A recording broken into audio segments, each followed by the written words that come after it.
and welcome back to Entirely English. I thought... Sorry, that was rather silly, wasn't it? I thought I'd do a series of idioms, not just all the idioms because there's thousands of them, but specifically ones related to the Navy. Now, you must have heard of the British Empire. Well, the Empire was built because we had a massive and powerful Navy.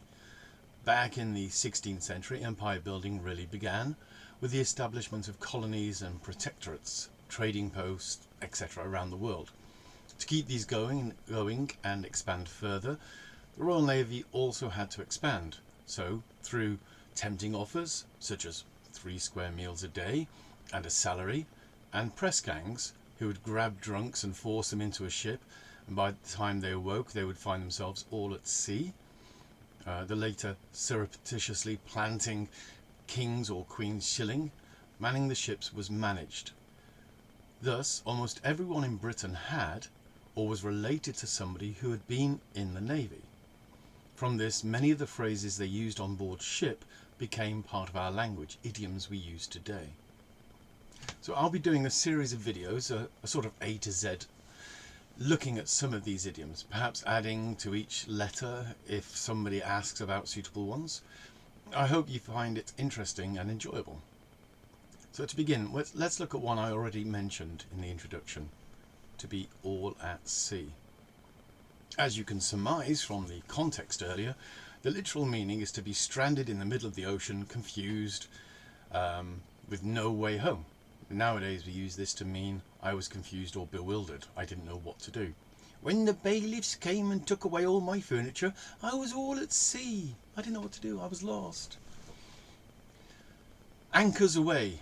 In the Navy, this phrase means the anchor is clear of the seabed and the ship is now ready to begin its journey. Some people think it's actually anchors aweigh, A-W-A-Y, which is then misinterpreted to meaning the anchor cable has been cut through to enable the ship to escape.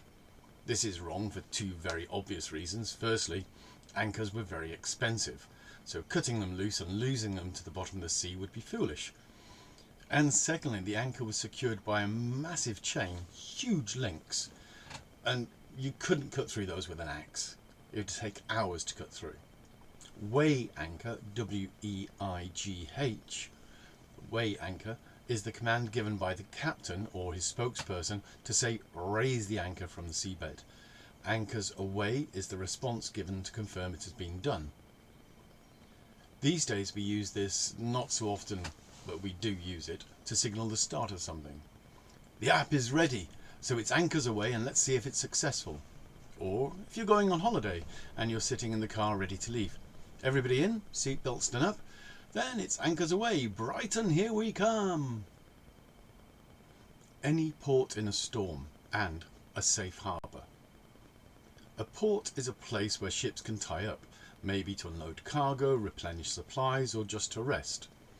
A harbour is the best place as it is enclosed, round, and so provides shelter from storms in all directions.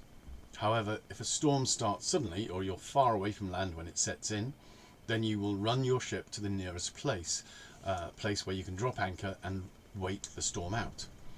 Ideally, you would look for a safe harbour, but in a violent storm, any place that allowed you to sit out the storm in relative safety was acceptable.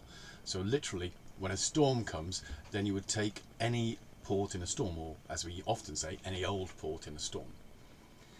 Idiomatically, you are in a difficult situation and you will accept free help from anybody or anything to get through it. Semi-literal, you're driving across country and a hurricane hits. You drive into a tunnel for protection, any old port in a storm. Less literal, your company is heading into bankruptcy and you need money. Only Donald Trump has offered to help you. You might not like him, but any port in a storm. Even something bad is better than what you are in. A safe harbour is what it sounds like, a place that is safe. When I lost my job and my flat, my sister offered to put me up. She gave me a safe harbour, somewhere I could stop and get myself together. I'll do just one more today. All hands on deck. Hands is the term used to refer to the people who work on a ship, or any workforce for that matter. When the order was given, all hands on deck, every crew member had to leave what they were doing and assemble on the deck, the floor of the ship, to receive the captain's orders. Maybe they were preparing for a storm or a battle, and all the crew were required for the preparations. Nowadays, this idiom is used when everybody, at home or in a company, is required to prepare for something important or terrible. We need to get this presentation done before the end of the week, so it's all hands on deck. Everybody must be involved in solving the problems. Or, Grandma's visiting this weekend, and you know how she likes to complain about the state of the place, so it's all hands on deck cleaning it up. Okay? All hands on deck. Everybody involved in doing the task. I had not intended to begin doing idioms yet, but I'm not good with this video editing lark. You might have noticed.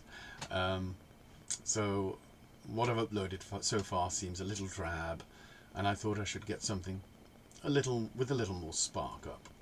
So it was anchors away, and here we go. I hope you found this informative, and I hope I'll get better at doing this. Okay, bye bye now.